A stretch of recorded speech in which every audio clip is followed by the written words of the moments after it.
Soybean तो सबने खाया होगा, लेकिन क्या आप जानते हैं कि यह प्रोटीन से भरपूर स्वादिष्ट सोयाबीन कैसे बनती है? पेड़ के फल से ही यह प्राकृतिक और स्वस्थ भोजन बनता है।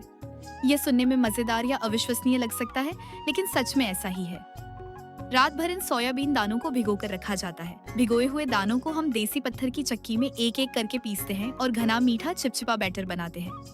फिर पूरे सफेद बैटर को एक बर्तन में डालकर हल्की आंच पर गर्म किया जाता है।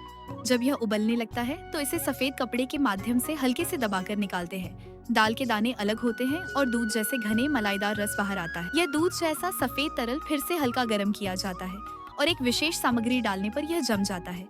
ये बहुत हद तक पनीर जैसी दिखती है। हाँ, जैसे दूध में प्रोटीन होता है, वैसे ही इस फल में छुपी हुई प्राकृतिक ताकत। इसलिए इसे देखकर लगता है जैसे दूध और पनीर ने मिलकर एक छोटा सा मीठा जादू बना दिया हो। धीरे धीरे नरम सफेद कपड़े पर रखकर पानी को हल्के से निचोड़ा जाता है। पूरी रात आराम करने के बाद सुबह उठकर देखिए, धीरे धीरे जमकर गाढ़ा, नरम और चमकदार रूप ले लेता है। इसके ऊपर जमा हुई छोटे छोटे पनीर जैसे परतों को हल्के हाथों से काटकर साफ किया जाता है। इसे सुंदर सुंदर टुकड़ों में काटकर सजाया जाता है ताकि यह दिखने में भी दूध जैसा नरम, चमकदार और स्वादिष्ट लगे। इसे भाप में हल्का स्टीम करने के बाद अलग रखकर स्टोर किया जाता है।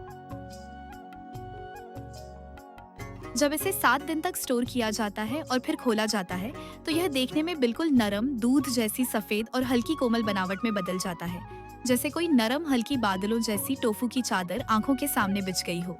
धीरे धीरे एक एक करके सभी टुकड़े उठाए जाते हैं और असली जादुई प्रक्रिया शुरू होती है। फिर आता है मजा। इन टुकड़ों को हम मसालों के साथ मिलाते हैं, सूखी मिर्च, नमक, जीरा पाउडर और तैयार करते हैं एक स्वादिष्ट रेसिपी। साथ ही इसमें एक विशेष चटनी भी बनाई जाती है। इस तरह की तैयार होती है एक प्राकृतिक प्रोटीन युक्त पहाड़ी स्टाइल की स्वादिष्ट सोयाबीन रेसिपी, जो खाने में स्वादिष्ट, देखने में सुंदर और शरीर को देती है प्राकृतिक ऊर्जा।